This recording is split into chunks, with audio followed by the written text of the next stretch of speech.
Au-delà des actions en tant que telles, on fait le choix d'une approche systémique. La manière dont on pense nos interventions, c'est dans le cadre de dispositifs complets, articulés, qui permettent une bonne cohérence des actions de prévention entre elles, de manière à permettre d'être suffisamment couvrant et de mailler pour développer la covigilance tout au long du projet. Notre méthodologie, elle est simple, on intervient dans des contextes où il peut y avoir déjà des actions qui sont à l'œuvre et donc on va venir renforcer ou compléter les dispositifs qui sont déjà en place. La prévention, elle commence par la qualité de l'annonce. Le premier geste de prévention, c'est l'annonce, et donc on va avoir une attention particulière sur la manière dont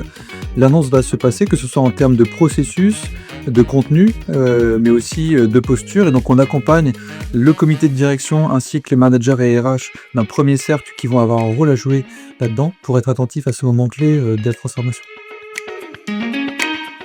Et avant même l'annonce, on va être attentif à la manière dont on va pouvoir installer un dispositif renforcé de soutien et d'accompagnement psychologique pour que toutes les personnes qui, dès l'annonce, peuvent avoir besoin d'un espace neutre, confidentiel, anonyme, pour venir déposer un peu leur situation, faire part de leurs préoccupations ou inquiétudes, et un espace qui leur permette de prendre du recul sur leur situation, et puis aussi de penser en termes d'identification des ressources qui leur permettront de dépasser les difficultés.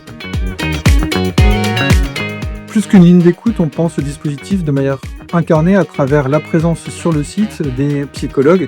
qui interviennent dans une logique proactive, de manière à permettre un maillage entre les différents acteurs,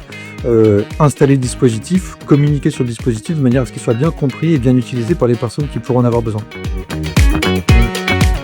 Rapidement après l'annonce, on va être amené à former les membres du comité de direction, les managers, les RH, les élus, à la prévention des risques psychosociaux dans ce type de contexte. En effet, ce sont des acteurs clés qui vont avoir un rôle important à jouer. Et au-delà de ce moment ponctuel de formation, on a à cœur de les accompagner dans la durée à travers des temps de supervision ou d'analyse de pratiques professionnelles qui leur permettent tout au long du projet et au regard des situations qu'ils vont être amenés à rencontrer, d'avoir des espaces de réflexion sur la manière d'accompagner au mieux ces situations. Et puis comme la prévention des risques psychosociaux c'est un enjeu pour tous, on a aussi à cœur de proposer un niveau de sensibilisation pour l'ensemble des salariés pour qu'ils puissent être acteurs de la prévention à leur niveau. Tout au long du projet, on va intervenir en tant que conseil et soutien auprès de la direction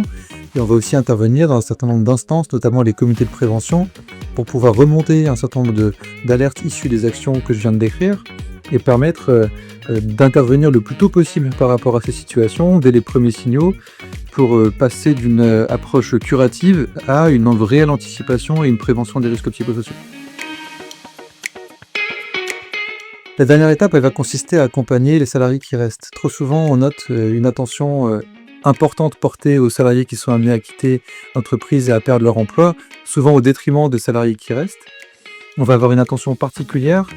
tout au long du projet pour maintenir une forme d'équité de traitement par les managers et on va permettre dans ce moment de bascule d'accompagner les managers dans l'animation de temps de facilitation pour recréer une dynamique collective avec leurs équipes.